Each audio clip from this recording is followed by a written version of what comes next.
जय हिंद साथियों। आज कक्षा 11वीं के रसायन के अंतर्गत हम कार्बनिक यौगिकों की नामकरण पद्धति के बारे में जानेंगे। कार्बनिक यौगिकों के नाम पहले उनके स्रोत के नाम पे या उनके देश के नाम पे जिसने खोजा है या किसी वैज्ञानिक के नाम पे रखे जाते थे। उदाहरण के तौर पे हम फार्मिक अम्ल को लेते हैं। तो जो फार्मिक अम्ल है वो चींटियों के भंजक आसवन से प्राप्त हुआ था। इसलिए चूँकि फार्मिका माना होता है चींटी, तो इसके भंजक आसवन से प्राप्त होने के कारण इसका नाम फार्मिक एसिड रखा गया। इसी तरह से एसिटिक अम्ल का नाम भी एसिटम यानी सिरके से प्राप्त होने के कारण रखा गया। एसिटिक अम्ल ये सिरके से प्राप्त होता है और एसिटम का अर्थ होता है सिरका, इसीलिए इसको एसिटिक अम्ल कहा गया। इस तरह से बहुत सारे यौगिक हैं जिनकी नाम सामान्य नाम या रूढ़ नाम अब अभी तक प्रचलित हैं। तो ये जो कुछ रूढ़ नाम हैं आपको अपनी पाठ्यपुस्तक में मिल जाएंगी। उसमें लिखा है जैसे क्लोरोफॉर्म है, बेंजीन है, एनिसोल है, एनिलीन है, एसिटोफिनोन है, एसीटोन है। बहुत सारे नाम आपको पुस्तक में दिए हैं। तो ये नाम अभी भी चलते हैं, अभी भी प्रचलन में है। तो इन रूढ़ नामों को हमें पढ़ लेना है। लेकिन ये क्या हुआ, ये जो नाम है ये अलग अलग देशों में कुछ अलग अलग तरीके से नाम रखे जाने लगे। इस समस्या से बचने के लिए रसायनज्ञों का एक अंतर्राष्ट्रीय संगठन बना। इसको कहा गया IUPAC। आई मीन्स इंटरनेशनल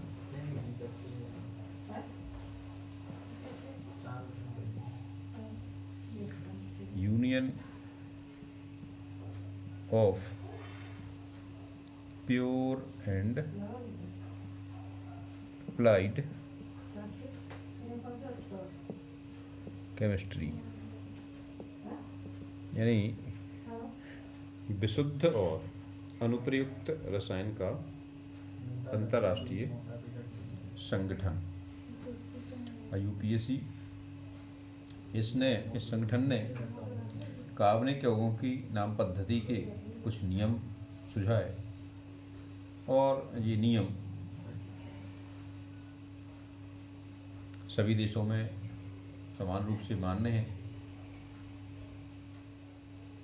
आइए अब हम कुछ सरल कार्बनिक यौगिकों के IUPAC नाम देखते हैं। तो आइए सबसे पहले हम हाइड्रोकार्बन में एल्केन के नामों को देखेंगे। फिर हम धीरे धीरे जटिल यौगिकों की ओर बढ़ेंगे। पहले हम देखते हैं एल्केन, जो कि सीधी श्रृंखला वाले संतृप्त यौगिक होते हैं। ये केवल हाइड्रोजन और कार्बन से बने होते हैं। तो इसमें एल्कीन के नामों में सभी में एन सफिक्स लगा रहता, यानी इसकी जो पहचान है उसके नाम के आगे एन लगा रहता। जैसे मेथेन, तो इसमें एन लगा है ethane. Propane, butane, pentane, hexane, heptane,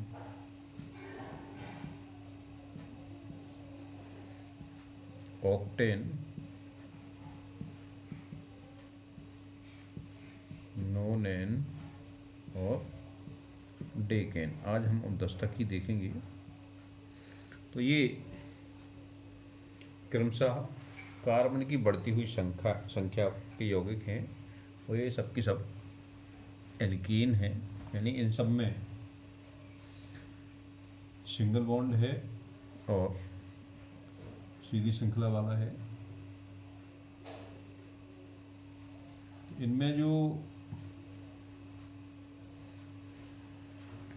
मुख्य नाम है वो कार्बन की संख्या को दर्शाता है। जैसे मेथेन है तो ये है मेथ प्लस एन। यहाँ पे जो मेथ है ये गिनती दिखाता है, ये कितना दिखाता है, एक दिखाता है। तो ये एक कार्बन वाला सरल हाइड्रोकार्बन है। आपको पता है इसकी चारों ओर 4 हाइड्रोजन लगेंगे तो ये हो जाएगा मेथेन CH4। एथेन में देखिए एथ प्लस एन, एथेन। तो ये एथ 2 को दिखाता है। यहाँ पे 2 कार्बन शो हो रहे हैं, यानी 2 कार्बन में कितने हाइड्रोजन लगेंगे, 1 2 3 4 5 6। ये हो जाएगा C2H6। इसी तरह से ये संख्याएं आपकी प्रोप हमें 3 दिखाता है, तो हो जाएगा C3H8। ये तो आपने पढ़ा होगा ना, एल्कीन का जो जनरल फार्मूला है, का जो सामान्य सूत्र है वो होता है CnH2n+2।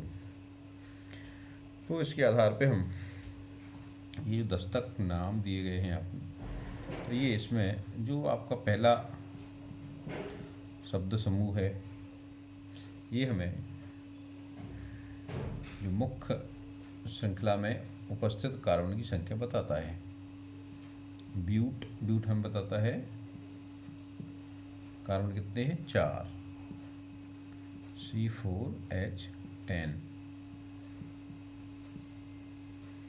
पेंटेन में आपको पेंट बताता है, पेंट प्लस एन। ये हो गया C5H12। हेक्सेन हेक्स बताता है प्लस एन। ये हमें क्या बताएगा, C6H14। Heptane hept plus n. तो ये हेप्ट क्या बताता है, 7 बताता है, 7H16। ऑक्ट प्लस एन ये बताएगा ऑक्टेन, यानी कार्बन लिखते हैं 8, C8H18।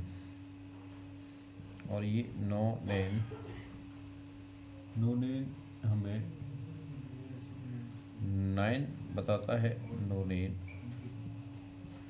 और ये हो गया C9H20। और डेकेन यानी डेक प्लस एन। तो ये जो डेकेन यानी कार्बन की संख्या कितनी बताएगा, 10 है, C10H22। इस तरह से ये एल्केन की नाम पद्धति है। इसमें हमें जो पहला जो मूल शब्द है, मूल श्रृंखला है, वो हमें कार्बन की संख्या बताता है। और एन हमें ये बताता है कि सारे के सारे सिंगल बॉन्ड से जुड़े हुए हैं और ये संतृप्त हाइड्रोकार्बन हैं। इनको यदि हम देखें तो एक एक सजातीय सरणी समझ में आती है। इन सभी में CH2 का अंतर है। देखिए यहाँ से लेते हैं तो इन दोनों के बीच में का एक कार्बन और 2 हाइड्रोजन का अंतर है, इनमें भी यही अंतर है। ऊपर से चलते हैं तो ऊपर जी बहुत गिजी गैस हैं, सामान्य ताप पे यहाँ तक गैस हैं। ये प्रोपेन और ब्यूटेन तक तो गैस हैं। इसके बाद ये जो है C8 C9 C10 ये लगभग द्रव रहते हैं और नीचे यानी कार्बन की संख्या और बढ़ाते जाते हैं, तो इनका घनत्व धीरे धीरे बढ़ता जाता है और ये ठोस की तरफ चलते हैं। यानी इनका जो संगठन है कार्बन की संख्या बढ़ने के साथ साथ ये पहले गैसियस फॉर्म में होते हैं सामान्य ताप पे, फिर और उच्चतर एल्केन होते हैं वो द्रव के रूप में रहते हैं, और उच्चतर एल्केन ठोस के रूप में रहते हैं। जैसे पैराफिन्स होते हैं जो मोम वगैरह होते, तो वो भी हाइड्रोकार्बन श्रृंखला के ही होते हैं, इसी के एल्केन श्रृंखला के संतृप्त हाइड्रोकार्बन होते हैं, और ये ठोस अवस्था में रहते हैं। तो ये एल्केन के नाम की बात है। अब हम ये सीधी श्रृंखला के ना होकर मान लीजिए एल्केन साकर श्रृंखला वाले हैं, तो इनके लिए हम कैसे नाम रखेंगे, इसका नाम की पद्धति क्या है ये आप समझ लीजिए। अच्छा, इसमें 10 तक ये तो आपकी गिनती हो गई। 10 के बाद यदि आपको इसमें कुछ जोड़ना है तो 10 के बाद जैसे हम हिंदी में संस्कृत में करते हैं ना, एकादश, द्वादश, त्रयोदश, चतुर्दश, तो वैसे ही नाम यहाँ भी चलते हैं। ग्रीक और लैटिन भाषा में भी इस तरह के नाम चलते हैं। तो यदि हमें 11 चाहिए तो हम क्या लिखेंगे, अंडेक। अंडेक प्लस एन करेंगे तो 11 कार्बन वाला हो जाएगा, और 12 करना है तो ये डोडेक हो जाएगा, 13 करना है तो ट्राइडेक।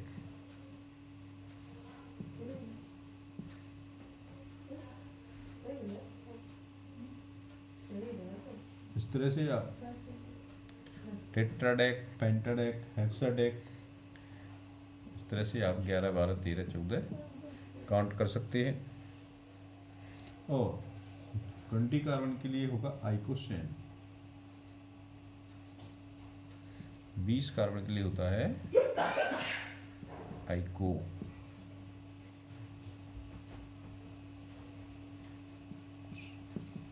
तो ये 20 के लिए होता है आइकोसेन।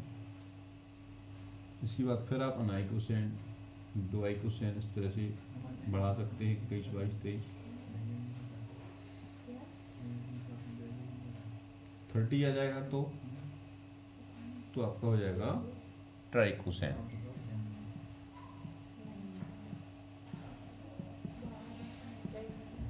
इस तरह से आप कार्बन की श्रृंखला को इस गिनती के हिसाब से बढ़ाते जाएंगे। अब हम कुछ शाखित हाइड्रोकार्बन्स के नाम की ओर चर्चा कर लें। ये तो सामान्य आपकी कार्बन की गिनती के आधार पर रहते हैं। अब यदि मान लीजिए इसमें कोई शाखित श्रृंखला वाली है तो इसके लिए कुछ नियम आपको याद रखना पड़ेंगे। इसके लिए पहला नियम है सबसे लंबी कार्बन श्रृंखला का चयन। सबसे लंबी कार्बन श्रृंखला का चयन, इसको हम मुख्य हाइड्रोकार्बन मानेंगे।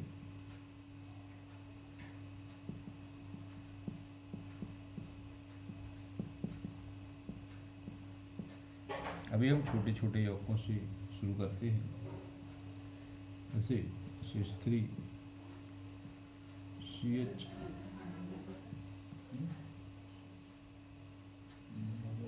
CH,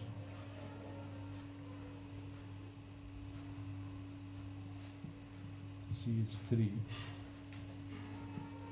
CH2, CH, CH3। देखिए इसमें हमें सबसे लंबी कार्बन श्रृंखला का चयन करना है। भले वो आपका जो लिखा है वो टेढ़े मेढ़े में लिखा है, इसको यदि हम काउंट करेंगे तो देखिए यदि इसको सीधी श्रृंखला को गिनेंगे तो कितने कार्बन होंगे, 1, 2, 3, 4 एंड 5। ऐसे में तो आपके 5 कार्बन हो गए। यदि हम इसको यहाँ से गिनना शुरू करते हैं तो 1, 2, 3, 4, 5, 6 कार्बन हो जाती है। तो ऐसे में हम किसको, सबसे लंबी श्रृंखला कौन सी रहेगी? निश्चित है कि यहाँ से हम गिन रहे हैं ये कार्बन श्रृंखला सबसे लंबी है, इसमें चूँकि 6 कार्बन है। तो जो हमारा मुख्य व्युत्पन्न होगा उसको हम इस हिसाब से गिनेंगे। सबसे लंबी श्रृंखला कौन सी हो जाएगी?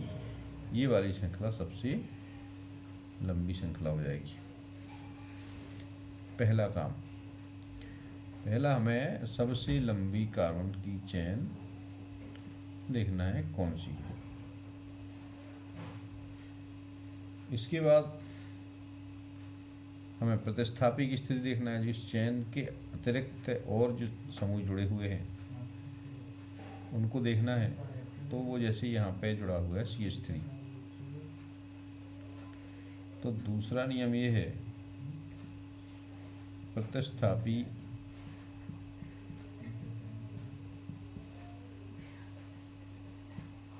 के लिए कार्बन पर क्रमांकन, यानी कार्बन को नंबर देना।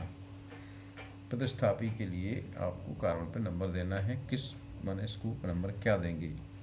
जिस कार्बन पर प्रतिस्थापी जुड़ा हुआ है उस कार्बन को नंबर कैसे देंगे? तो हम श्रृंखला में नंबर देना है, हम उस दिशा से इसको नंबर देते हैं जिस दिशा से प्रतिस्थापी को कम से कम संख्या प्राप्त हो। प्रतिस्थापी वाले कार्बन को न्यूनतम संख्या प्राप्त हो।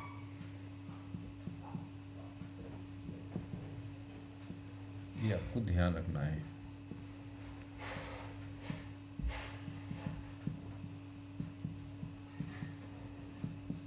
अब यहाँ पे देखिए, यहाँ से आप गिनेंगे अगर तो इसको क्या मिल रहा है? तीसरा नंबर मिल रहा है। यहाँ से आप इस दिशा में, जिस दिशा में हमने अंक डाले हुए हैं, इस कार्बन में प्रतिस्थापी जुड़ा है, इसको मिला है कौन सा? तीसरा नंबर मिला है।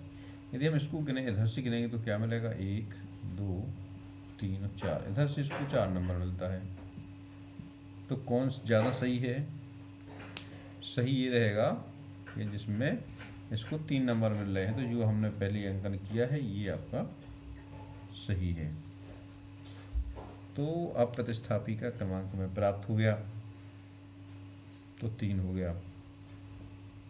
अब हम इसका नाम क्या लिखेंगे? इसके देखिए आप इसकी जो जनक श्रृंखला है, यानी जनक एल्केन है, उसका नाम लिखेंगे पहले। जनक एल्केन क्या हो जाएगा इसका?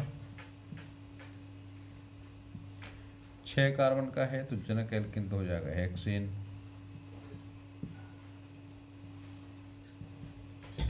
अब प्रतिस्थापी क्या है इसमें? प्रतिस्थापी समूह ये है CH3। प्रतिस्थापी क्यों कहलाता है? क्योंकि ये कार्बन जनक श्रृंखला में से उस कार्बन पर जुड़ता है जिसमें उसमें से एक हाइड्रोजन हटा देता है, यानी उस हाइड्रोजन में को एक हाइड्रोजन को प्रतिस्थापित करके उसके स्थान पे जुड़ता है, इसलिए ये प्रतिस्थापी कहलाता है। यही माना जाता है कि ये जो एल्केन है, ये जो हाइड्रोकार्बन है, ये क्या है? हेक्सेन था पहले। हेक्सेन में से एक हाइड्रोजन हटा करके उसमें एक मैथिल समूह जोड़ दिया गया है। तो फिर इसका नाम क्या हो जाएगा? अपन को मैथिल भी दिखाना है इसमें, तो इसको हम लिखने के लिए हम कार्बन के अंक का सहारा लेते हैं और प्रतिस्थापी का नाम भी लिखते हैं। हमें ये बताना होता है नाम से कि किस जगह पे मैथिल समूह जुड़ा हुआ है। तो यहाँ पे देखें तीसरे कार्बन पे जुड़ा है, तो हम पहले वो अंक लिखते हैं जिस कार्बन पे वो जुड़ा हुआ है, फिर एक अंक और शब्द के बीच में एक डैश लगाते हैं, और फिर हम प्रतिस्थापी का नाम लिखते हैं, और फिर लास्ट में जनक एल्केन को उसमें लिख देते हैं। इनके बीच में कोई गैप नहीं रखती, तो इसका नाम हो जाएगा 3 मैथिल हेक्सेन। यहाँ पे आपको ध्यान रखना है, लिखने की कुछ नियम होते हैं। यहाँ पे हमें जहाँ पे अक्षर यानी शब्द और अंक इनको एक दूसरे से जोड़ना है तो हमें योजक चिन्ह लगाना पड़ता है, यानी एक डैश आप उसमें लगाते हैं और बाकी नाम के बीच में कोई स्पेस नहीं देते हैं। ये इस तरह से हो जाएगा 3 मैथिल हेक्सेन।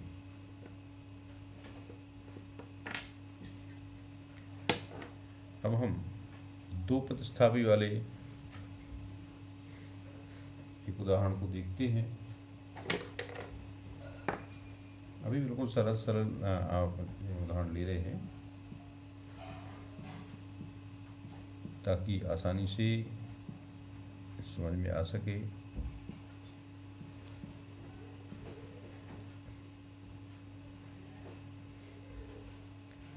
एक और हम एग्जाम्पल ले रहे हैं